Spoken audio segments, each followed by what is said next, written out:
नाज़रीन अस्सलामु अलैकुम। सफ़ा ऑनलाइन के नए सिलसिला आईना मुस्तक़बिल में आपका खैर मक़दम है। मैं हूँ मुनव्वर सुल्तान। आईना मुस्तक़बिल एक नई सीरीज़ है सफ़ा ऑनलाइन की, जिसमें हम बात करेंगे स्कूलों के बारे में। बच्चे हमारा और इस मुल्क का मुस्तक़बिल हैं, और इस मुस्तक़बिल का आईना होता है वो इदारा, वो स्कूल, वो मदरसे जहाँ हमारे बच्चे तालीम पाते हैं। ये तालीमी इदारे दरअसल वो दानिशगाहें हैं जहाँ से हमारे बच्चे बनकर, संवर कर, निखर कर निकलते हैं। तो गोया ये इदारे दरअसल वो आईना है जिसमें हम अपने मुस्तक़बिल को देख सकते हैं। हम अपने बच्चों का फ्यूचर इन इदारों में बखूबी देख सकते हैं। हमने किस स्कूल को अपने बच्चे की तालीम के लिए मुंतखब किया है, या हम अपने बच्चे को किस तरह के स्कूल में डालकर उसको संवारना चाहते हैं, इससे हमारी सोच और हमारी जहनीत का अंदाज़ा होता है। स्कूल का इंतखाब ये कोई मामूली बात नहीं है। बज़ाहिर एक आम सी बात, लेकिन इस आम सी बात में हमारी पूरी फ़िक्र, हमारी तवज्जो और हमारी एहसास शामिल होती है। आज हम बात करेंगे कुछ इदारों के बारे में, और ये सीरीज़ दरअसल इसीलिए है कि हम इदारों के बारे में जानें। इदारों के बारे में जानकर हमें अंदाज़ा होगा कि कहाँ की तालीम किस तरह की होती है, किस स्कूल की क्या ख़ास बात है। इस सीरीज़ में हम ये भी जानेंगे कि तालीम के हवाले से जो कोशिशें हो रही हैं, जो नए नए तजर्बात हो रहे हैं, वो क्या हैं, और ये तजर्बात कितने कामयाब हैं, कितने सक्सेस हैं। तो नाज़रीन, अगर हम हिंदुस्तान की बात करें और हिंदुस्तान के तालीमी निज़ाम की बात करें, तो मुसलमानों के दरमियान साफ़ तरीक़े से नज़र आएगा कि यहाँ पे दो तालीमी निज़ाम राइज हैं। दीनी तालीम के लिए दीनी मदारिस हैं, मकातिब हैं, और असरी तालीम के लिए स्कूल हैं, कॉलेजेस हैं। जिस तरह स्कूल प्राइवेट भी होते हैं, सरकारी भी होते हैं, इसी तरह जो दीनी मदारिस हैं ये आज़ाद भी होते हैं, और गवर्नमेंट के तहत बहुत से बोर्ड कायम हैं, उनसे मुताल्लिक़ भी होते हैं। तालीम के हवाले से ये बात हमेशा अहम समझी गई है कि दीनी इदारों में, मदारिस में असरी तालीम कितनी हो रही है। इसी के साथ साथ ये बात भी अहम है कि जो इदारे असरी तालीम के लिए कायम हैं, मॉडर्न एजुकेशन के लिए कायम हैं, उसमें दीनी तालीम का निज़ाम है या नहीं है। अगर जायज़ा लिया जाए तो अंदाज़ा होगा कि जहाँ मदारिस में असरी तालीम को शामिल करने का रुझान बढ़ा है, वहीं असरी स्कूलों में भी, ख़ास तौर पे वो स्कूल जो मुस्लिम मैनेजमेंट के तहत हैं, उनमें दीनी तालीम और इस्लामी तालीम को शामिल करने का रुझान बढ़ा है। आज हम जिस स्कूल की बात कर रहे हैं, वो स्कूल इसी सिलसिले की एक अहम कड़ी है। जुनूबी हिंद का एक ज़रखेज़ इलाका भटकल, वहाँ पे एक तालीमी इदारे का वजूद हुआ जो इंतहाई मारूफ हस्ती, आलमी शोहरत याफ्ता शख्सियत, मुफ़क्किर इस्लाम हज़रत मौलाना सैयद अबुल हसन अली हसनी नदवी रहमतुल्लाह अलैह के नाम नामी इसमें ग्रामी से एक इदारे का वजूद हुआ, अली पब्लिक स्कूल, जिसके रूह रवा हैं मौलाना इलियास भटकली नदवी। और फिर ये तजर्बा इतना कामयाब रहा और इतना अच्छा समझा गया कि पूरे मुल्क के मुख्तलिफ़ स्कूल के ज़िम्मेदारों ने इस निज़ाम को कबूल किया, और इस तरह मुल्क के मुख्तलिफ़ हिस्सों में इस स्कूल की गोया बाज़ाब्ता शाखें और ब्रांचेस कायम हैं। आज हम जिस स्कूल की बात कर रहे हैं वो इसी सिलसिले की एक कड़ी है।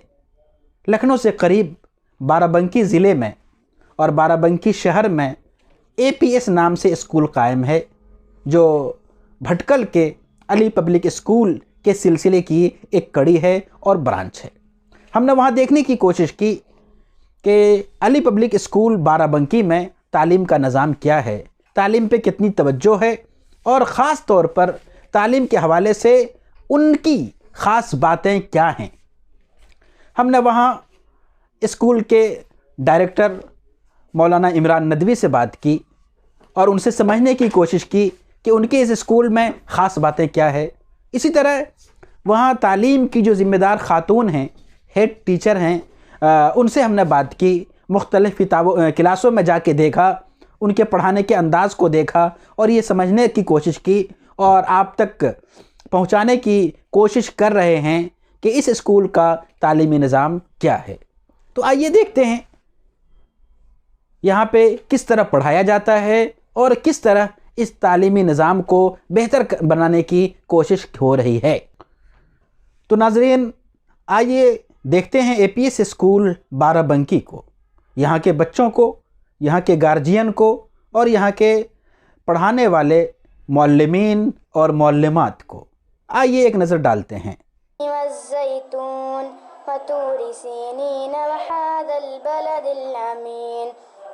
लक़द ख़लक़नल इंसान फ़ी अहसनि तक़वीम। चाहिए सरकार ज़िंदगी के लिए, तड़प रही हूँ मदीने की हाज़री के लिए। यकी के परवाने हम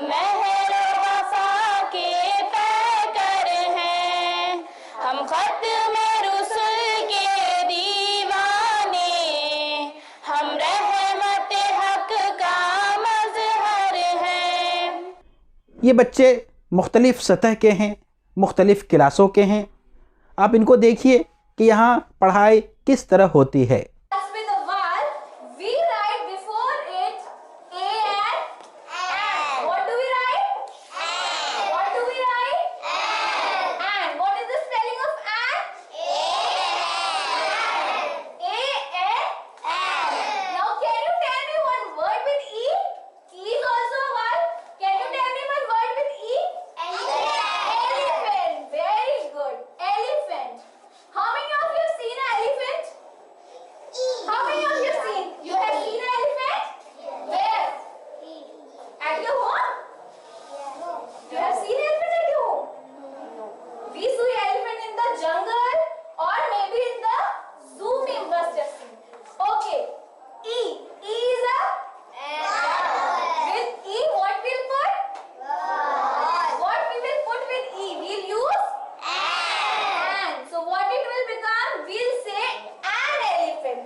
अब आइए ज़रा सा यहाँ के ज़िम्मेदारों से मिलते हैं और उनसे बात करते हैं। सबसे पहले शुरू करते हैं यहाँ के डायरेक्टर मौलाना इमरान नदवी साहब से और सुनते हैं इस स्कूल की ख़ास बात क्या है, इसके क़याम के पीछे उनके जहन में क्या प्रोग्राम था। इरादा ये है कि बाराबंकी शहर में या किसी नेशनल हाईवे पर हमें बड़ी जगह मिले तो वहाँ पर एक मतलब जो हमारा ड्रीम प्रोजेक्ट है जो आगे हम लाना चाहते हैं कि बिल्कुल एक नेचुरल स्कूल जहाँ पर बिल्कुल हर चीज़ नेचुरल वे में हो, है ना। हमारे बच्चे अगर एजुकेशन ज्योग्राफी पढ़ रहे हैं या ज़राअत के मामले में, खेती के मामले में पढ़ रहे हैं या जानवरों के मामले में पढ़ रहे हैं या बागबानी के मामले में पढ़ रहे हैं, गार्डन वगैरह के इसके बारे में, तो हम ऐसा एक स्कूल बनाना चाहते हैं, इंटर तक ऐसा हमारा स्कूल हो कि जहाँ बिल्कुल नेचुरल उसमें तालीम हो और बच्चा बिल्कुल एकदम नेचर से जुड़ करके एजुकेशन को हासिल करे, तालीम को हासिल करे। यानी अगर वो खेती के बारे में पढ़ रहा है तो बच्चा खुद जा करके वो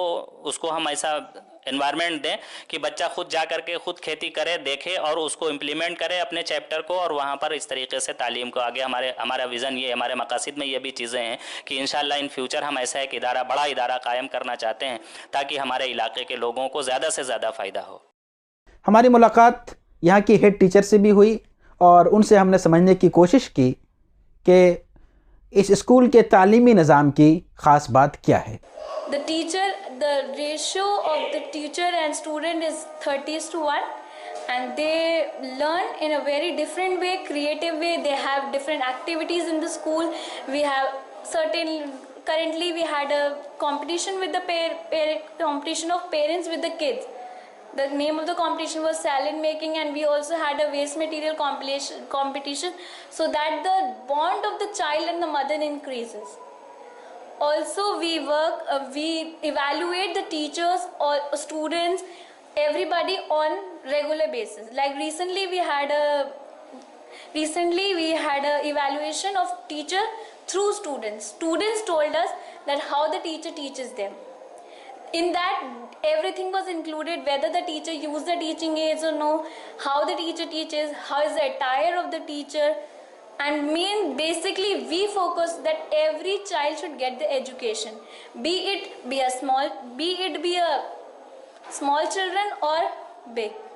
We also give them the Deeni knowledge, and our main focus is that every child should get the knowledge. कुछ बच्चे हैं जो नहीं अफोर्ड कर पाते हैं नॉलेज लेना, तो हम उनकी भी जहाँ तक हमें से हो सकता है हम रियायतों पर उन्हें हेल्प करते हैं। और हमारे स्कूल का जो फीस स्ट्रक्चर है वो भी इसी अकॉर्डिंग बनाया गया है कि सारे बच्चों को इक्वल नॉलेज मिल सके। जो बच्चे नहीं अफोर्ड कर सकते वो भी उस नॉलेज को हासिल कर सके, क्योंकि आज के दौर में एजुकेशन इज़ मस्ट। नाजरीन, हमारी मुलाकात कुछ गार्जियन हजरात से भी हुई। आइए सुनते हैं उनके तासुरात क्या हैं। अली पब्लिक स्कूल बहुत अच्छा स्कूल है और यहाँ पे हर तरीके की पढ़ाई हो रही है। हिंदी, इंग्लिश, उर्दू ये बहुत अच्छी तरीके से पढ़ाई जा रही है। तो हमने अपने बच्चे का स्टार्ट में ही यहाँ पे एडमिशन कराया। हम यही चाहते थे कि हमारा बच्चा किसी इस्लामिक स्कूल में पढ़े जो कि वो मतलब दीनी तालीमात भी उसको मिले और दुनियावी तालीमात भी मिले। तो इस बेस पे हमको मतलब यही स्कूल जो है ठीक लगा जी, तो इसी वजह से हमने इसमें अपने बच्चे का नाम इसी में लिखाया जी।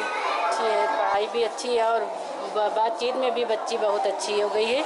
जब से पढ़ने आने लगी जब से बहुत अच्छी हो गई। माशाल्लाह ऐसे मदरसे और भी शहर में होना चाहिए जिससे तालीम के बजाय पढ़ाई भी बहुत अच्छी हो रही है। इस स्कूल को देखने के बाद जो चीज़ वाज़ेह तौर पर हमारे सामने आई वो ये कि इन दोनों तालीमों को एक साथ मिलाकर बहुत अच्छे अंदाज में पेश किया जा सकता है, जहां इस बात की बड़ी ज़रूरत है कि मुस्लिम बच्चे और ख़ास तौर पे जो टैलेंटेड बच्चे हैं वो मॉडर्न एजुकेशन में नाम करें, बड़ी ऊंचाई तक पहुँचें। वहीं इस बात की भी ज़रूरत है कि बहैसियत मुसलमान उनका दीन महफूज रहे, उनके जहनों में, उनके दिन में इस्लाम की बुनियादी तालीमात रहे, और ये चीज़ हमें, ये जामियत हमें यहाँ पे नज़र आ रही है। तो नाज़रीन, इसी के साथ दीजिए इजाज़त, फिर हम मिलवाएंगे आपको किसी और स्कूल के ज़िम्मेदारों से और दिखाएंगे आपको किसी और स्कूल की कुछ नई तस्वीरें।